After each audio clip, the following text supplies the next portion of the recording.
Hai guys semuanya, selamat datang di Teman Cerita V Podcast.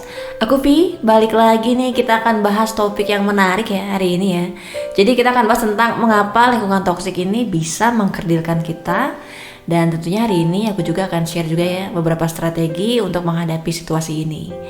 Ya, kita bahas dulu tentang lingkungan ya. Kalau kita ngomongin lingkungan ini adalah salah satu faktor penting yang tentunya sangat mempengaruhi perkembangan diri kita.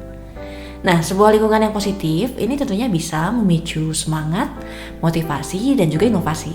Nah, sebaliknya, lingkungan yang toksik ini bisa mengkerdilkan kita secara emosional, mental, dan bahkan juga fisik.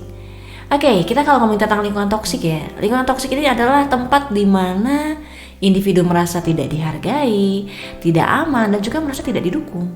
Dan tentunya nanti aku bakalan share nih beberapa alasan mengapa sih lingkungan toksik ini bisa mengkerdilkan kita. Dan tentunya akan kita share juga beberapa strategi untuk menghadapi situasi ini. Ya, oke, kita bahas dulu nih mengapa lingkungan toksik ini bisa mengkerdilkan kita. Yang pertama, merusak kesehatan mental. Ya, lingkungan toksik ini seringkali memang penuh dengan yang namanya negativitas, kritik yang tidak membangun, dan juga konflik yang terus-menerus. Nah, tentunya hal ini bisa menyebabkan yang namanya stres berlebihan, kecemasan, dan bahkan depresi. Ya. Nah, tentunya kesehatan mental yang buruk juga akan mempengaruhi kemampuan kita untuk berpikir jernih, membuat keputusan yang baik, dan menjalani kehidupan yang bahagia. Oke, yang kedua, mengurangi kepercayaan diri. Ya, di lingkungan toksik, individu tuh seringkali merasa diremehkan dan diabaikan. Nah, kritik yang berlebihan dan kurangnya dukungan tentunya ini bisa mengikis rasa percaya diri dan harga diri. Nah, ketika kepercayaan diri rendah, kita cenderung meragukan kemampuan kita sendiri dan enggan mengambil resiko yang diperlukan untuk mencapai potensi penuh kita.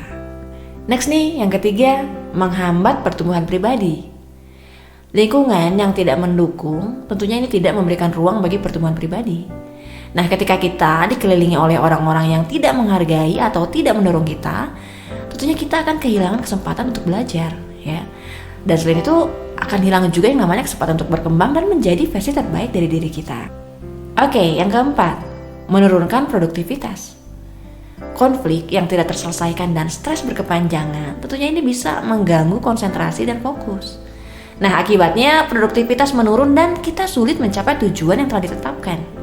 Nah, ketidakmampuan untuk bekerja dengan efektif ini juga bisa memperburuk perasaan tidak berdaya dan juga ketidakmampuan.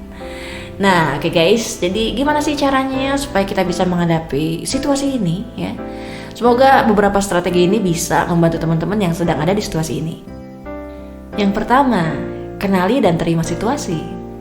Jadi langkah pertama untuk mengatasi lingkungan toksik adalah mengenali bahwa kita berada dalam situasi yang tidak sehat.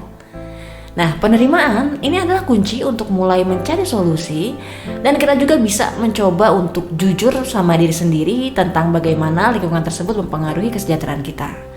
Next nih, yang kedua, bangun batasan yang sehat. Batasan yang jelas dan tegas ini adalah alat penting untuk melindungi diri dari efek negatif lingkungan toksik. Nah, kamu bisa mencoba ya untuk mempelajari cara mengatakan tidak dan jaga jarak dari individu atau situasi yang merugikan. Nah, batasan ini tentunya akan membantu menjaga keseimbangan emosional dan juga mencegah burnout. Yang ketiga, cari dukungan dari lingkungan positif. Kelilingi diri dengan orang-orang yang mendukung dan memberikan energi positif, ya. Dukungan dari teman, keluarga, atau komunitas yang sehat, tentunya ini bisa menjadi sumber kekuatan dan juga inspirasi. Dan jangan ragu juga untuk mencari bantuan dari profesional kalau memang ini diperlukan. Oke ya, yang keempat nih, fokus pada pengembangan diri. Meskipun lingkungan sekitar kita tidak mendukung, kita masih bisa ya mengontrol gimana kita mengembangkan diri. Ya, kita bisa ya mencoba untuk menemukan aktivitas yang bikin kita happy. Dan kita juga bisa mencoba untuk meningkatkan keterampilan serta pengetahuan melalui pembelajaran mandiri. Nah, tentunya dengan terus berkembang, kita bisa membangun ketahanan terhadap pengaruh yang negatif. Oke, yang kelima nih, evaluasi dan buat rencana keluar. Jika lingkungan toksik ini nggak berubah ya, meskipun kita udah nyoba berbagai strategi, pertimbangkan deh untuk mencari lingkungan baru yang lebih sehat ya. Bisa pindah ke tempat kerja baru, ataupun mencari pertemanan yang lebih positif, atau bahkan merelokasi tempat tinggal. Ini adalah langkah yang mungkin perlu diambil untuk kesejahteraan jangka panjang. Oke, kesimpulannya nih, lingkungan toksik ini memang bisa mengkerdilkan kita dalam banyak cara ya. Mulai dari kesehatan mental hingga produktivitas. Jadi penting banget nih untuk kita mengenali dampak negatif ini dan mengambil tindakan yang diperlukan untuk melindungi diri sendiri.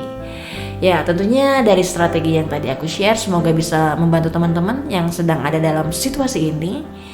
Ya, karena kita tahu banget ya bahwa kesejahteraan dan juga pertumbuhan pribadi ini adalah hak setiap individu ya. Dan perlu diingat bahwa nggak ada seorang pun yang bisa ngambil hak tersebut dari kita. Ya, oke guys, itu aja sih yang mau aku share hari ini. Semoga bisa menambah insight untuk teman-teman semua. Jangan lupa share konten ini ke teman-teman yang kalian sayang supaya konten ini bisa lebih bermanfaat. Oke, semuanya thank you banget ya. Bye.